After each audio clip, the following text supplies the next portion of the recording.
All right, Dr. Mike here. Do you want to live longer and preserve your hearing in the process? Stay tuned to find out how with our guest, Dr. Michael Seidman. You're listening to Live Foreverish, a show dedicated to helping you live just a little longer. Here's your hosts, Dr. Mike and Dr. Crystal Gossard. All right, welcome to Live Forever. It's really happy to have you guys here. Thanks for joining us, Dr. Crystal. Great to see you. Yes, good to see you as well, So Dr. we have Mike. a pretty impressive guest today. I know. You I'm know, excited. I'm a medical doctor too, but I look at Dr. Seidman's credentials and everything he's done. I've been lazy. I haven't quite done as much as he has. But our audience will love him. Our guest is Dr. Michael Seidman.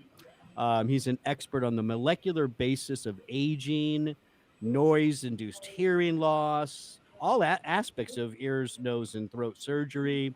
But what we really are interested in is he kind of combines it with nutritional therapies as well, which is really cool for us. But he has his entire life, he's studied and practiced nutrition and alternative treatments. He's a physician, a surgeon. It goes on and on. I think I read has over 130 publications, something like that. Yes. Yeah. So busy guy. Dr. Seidman, welcome to the show. Thank you so much for having me on. I appreciate it. So listen, you're a conventional MD like I am.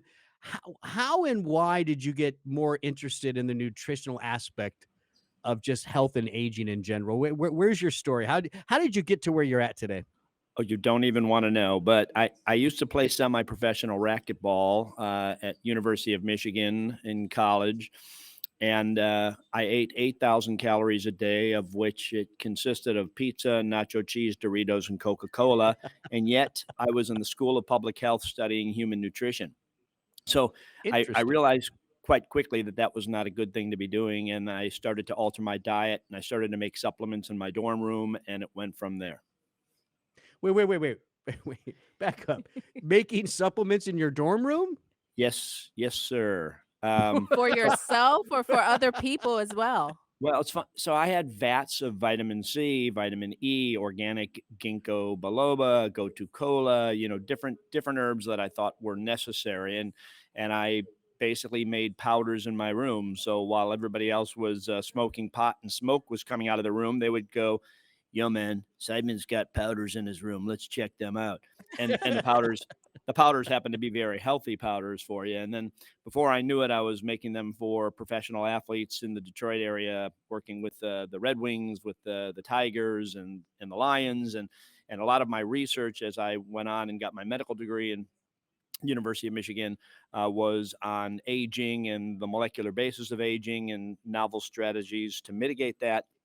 And um, my funding from the National Institutes of Health was all along those lines, which led to about 7 or 8 different patents, a lot of it based upon my nutritional research and my aging research and hearing research. Wow. And I understand. So you ran the wellness divisions for two of the largest health systems in the United States. You're currently the medical director of wellness and integrative medicine at Advent Health. And I'm just curious, what type of health programs do you oversee? Is question number one. And are there any obstacles that you're facing from the more conventional community with the work that you're doing and the programs that you're setting up? Boy, but thank you for that question. Yeah, so let me start with the obstacles. Well, of course, there's obstacles I'm smiling as you're saying that because, we believe in quote conventional medicine, right? But Right. quote alternative medicine has been around for thousands of years, Mhm. and um, at where I was at Henry Ford Health System for nearly 30 years, I ran and developed their Center for Integrative Medicine, and we had holistic nutrition, acupuncture, hypnosis, guided meditation, yoga, chiropractic, Wow. herbal therapies, traditional Chinese medicine. We had it all. And I built that into about 1,000 patient visits a month. And my colleagues would say, "Yo, Seidman, I sent somebody to your voodoo clinic," which was their polite way Come of, saying things like this. But, they knew, thankfully, that I had been funded from the National Institutes of Health for years and worked with the Department of Defense and the CDC, and so we had some pretty good street cred. And where we could, we documented results and published a fair amount in the what I call complementary integrative medicine realm. So yes, Yeah. lots of obstacles for sure. And where I am now, I was brought on to direct and lead these roles. And what I find are that most systems that are big systems like Advent Health have outstanding resources for health and wellness. The problem is you can lead, and this is one of the barriers. You can lead the horse to water. You can lead the physician for physician wellness to water. You can lead the patient to a path of health and wellness, but you can't make them drink from it necessarily, right? And so Right. I wrote letters to the past couple of presidents saying I could cut healthcare costs in half. So instead of 4.3 trillion dollars, I'm convinced that we could spend $2.5 trillion, but nobody's going to like the prescription, right? When I talk to my Right. 400-pound patients, they're not stupid, right? And when I talk to my 3-pack per day smokers, they're not stupid. They just have a problem, and they know that they need to lose 250 pounds and get back to 150 pounds. And my smokers know they need to stop smoking, but they'll say, look, doc, I'll stop smoking when I die. And my 400 Right. pound patients, again, are not stupid or ignorant people. They just have a problem, and they're eating things that they shouldn't. I like those things too. I exercise 7 days a week so I can eat what I want, but I try to eat cleaner and healthier than what I used to, certainly. Now, do you find just going to your area, your main focus, I guess, day to day is an ENT surgeon? Yeah, on a regular basis, that's kind of what you're doing from day to day. Do you find that there is more of a lifestyle component to the patients that you're seeing that's coming in for hearing issues? Because that's our topic Hmm. for today. Our main topic is Sure. really hearing loss, age-related hearing loss, and I'm wondering how you merge the 2 worlds as it relates to that Yeah. area. The immediate answer is no, yet everybody here listening is smart enough to know that health, lifestyle, perspective are critical on our health and wellness, right? And so when a patient comes to me with something that I can fix, like otosclerosis, where the third bone of hearing doesn't move, it's almost like cataract surgery for the eye, but for the ear, I can restore their hearing, which is pretty amazing. But when they come with, their, now they're 30 and 40-year-olds with significant hearing loss because of, the personal listening devices. I wrote a book a couple of years ago called Save Your Hearing Now, was on Good Morning America. And, Mm, the sounds that we expose ourselves to are, enormous, and we don't think about it. If you ever walk down a hiking trail or a bike trail and people are walking, they have their ear pods in, and you might ring your bell on your bike so you don't run them over, and then they act startled because they're blasting music in their ear and they've just shut off the outside world. And same for people walking down the street, they're not hearing and not paying attention to their environment because they have their music so loud in their head or whatever they happen to be listening to. And we are now seeing 25 and 35-year-old people with the hearing of 60 and 70-year-olds because they just blast the music or blast whatever they're listening to. And that's the society we're in now. So, Yeah. we have 30 million people in the United States, if not more, maybe 40 million with, hearing loss. And it is considered one of the top 10 leading work-related injuries. And it's also the third most common chronic condition after arthritis and hypertension. And wow. we think it costs about $56 billion a year to rehab people. It's also the number one and number two disability of our men and women in areas of conflict. So the work that I've done with the military over the years, the number one disability now is ringing in the ears, and number two is hearing loss. And we spend billions of dollars a year, and we should, taking care of our troops that have served and in defense of our freedom. And with the guns that they fire and the bombs that are going off, they're losing their hearing and they're developing ringing. So it's a huge problem. So back to your story about a patient that walks in, it's a microcosm of that, right? Because when you're 80 Mm, years old, your aging has accumulated over those 80 years. So in one of our first patents, we actually were able to show that we could not only slow but reverse age and noise related hearing loss in an animal model. But that animal model was a rat and lives 36 months. And it took right. about 6 months to see the best effect, which is 1/6 of their lifespan. So if you're unlucky and you're going to die at 60, that means that the medicine that I would take, if it would translate to humans, would take about 10 years to show an effect. If you're going to be lucky and live to 90 years, You're talking 15 years if you're going to be really lucky and live to 150 healthy years, which I think is possible. It's going to take a while for these types of novel strategies, many of which my friends at the Life Extension Foundation have caught on to and are using. And the same that we use for our supplement line are things that can mitigate age-related hearing loss and can mitigate a lot of the aging that happens in our body. Now, can you tell us about some of those nutrients, maybe your top 2 or 3 that our listeners So should incorporate? So when I wrote my book, there were 80, and Warner Wellness said, "You need to give me 4. You sound just like them." And I said, "There are 80," and they said, "You need to give me 4." And that we finally agreed to about 10 different things that would be helpful for hearing, and they're the same 10 things that are helpful for everything else. But you know, I there was a Johns Hopkins newsletter in the early '90s that said, "Smart people take extra A, C, and E." And then Mhm. there was another part that said really smart people take extra A, C, and E, and zinc and manganese and magnesium. The zinc, manganese, and magnesium are things for superoxide dismutase, catalase, glutathione for the enzymes that protect us against antioxidants. And then really, really smart people, and my list was one of the longest. It was longer than Andrew Wiles when I was interviewed. Had about 80 things on it, and it's a lot of the things Wow. that you find in so we have a supplement line, a men and a women's health system that we make that has about 80 different nutrients in it.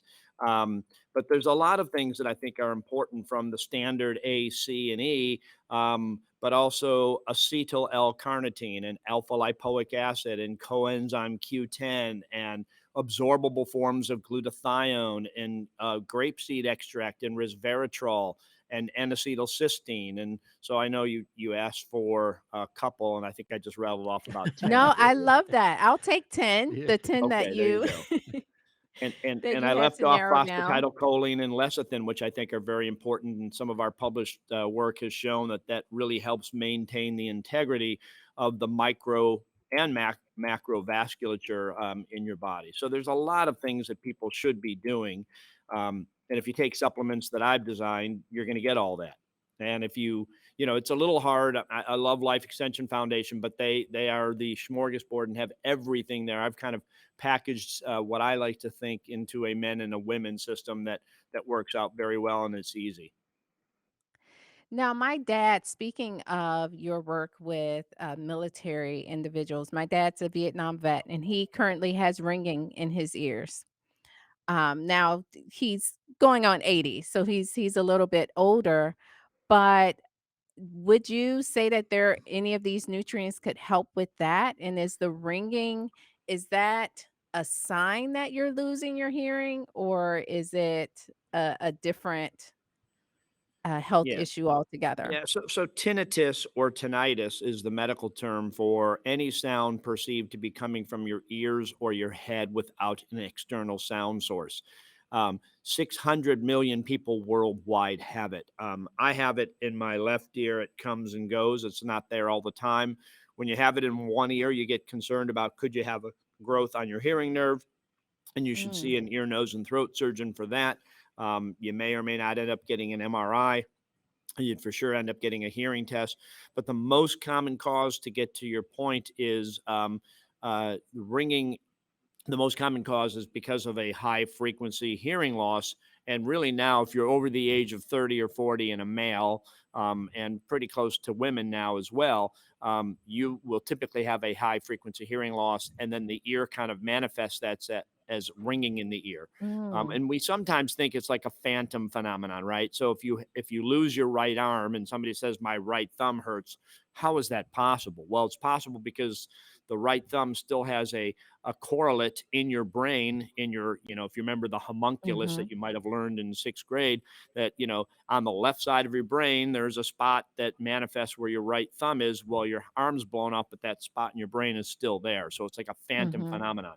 So as hair cells die in the inner ear, we think it sends, or you lose inhibition in that particular area. And that sends a signal up to the brain, and we interpret it as a ring or a buzz. And people say, well, it's not ring. I have buzzing. I have hissing. It's, any sound. Some people say it's like Mm. a hissing of an air escaping out of a tire, or high pitched tension wires, or crickets. And Some people have pulsing sounds. Everybody sort of describes slightly different.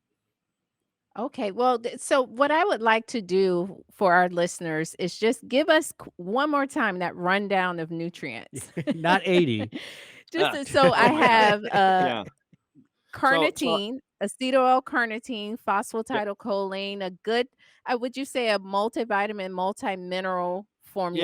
yes, absolutely. I think that that's really important to take. And I'm a big fan of glutathione, but glutathione is not very well absorbed. But the glutathione ethyl ester is coenzyme Q10, N-acetylcysteine, quercetin, resveratrol. I don't think I mentioned quercetin the first time.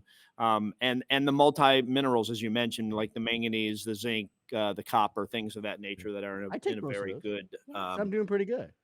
I have most of those I think in so. my cabinet. Yeah, that's awesome. there you go. Dr. Seidman, yeah, like just to kind of summarize everything, because there's so much we could talk about. I mean, with this conversation could be huge. I mean, we're obviously going to need to have you come on again, but what would you like our audience to know? Like, what's the take home message about hearing health and how that relates to aging? Give us your little summary for the audience. Sure. Um, Respect what you have, right? God gave us two ears and you can protect yourself. So if you're going to go out and mow the lawn, wear earplugs. If women are going to blow dry Mhm. their hair and they have a nice head of hair, wear earplugs. If you're going to go to a hockey game or to a concert, wear earplugs, protect your hearing. Turn down the music. If you've got ear pods or iPads or whatever you're doing and you're listening to music, make it make sure that you can have a normal conversation. So protect what you have. And then I think it's helpful to exercise, to get sleep, to take the proper nutrients, and we've gone over that a couple of times as well. Is there a website that we can send our audience to learn a little bit more about you? Maybe see some of the books you're published. Sure. So I guess I have two. One is peak365nutrition.com, and the other one would be bodylanguagevitamins.com. That's They're Dr. both my Michael main Seidman. websites. Yeah, obviously a huge expert in all this stuff. This is fantastic. Thanks for joining us today. You're listening to Live Foreverish. Don't forget, you can go to liveforeverish.com and you can download a bunch of other episodes. And when you do that, please like, share, and subscribe so you never miss a show. That's liveforeverish.com. I'm Dr. Mike. Thanks for listening.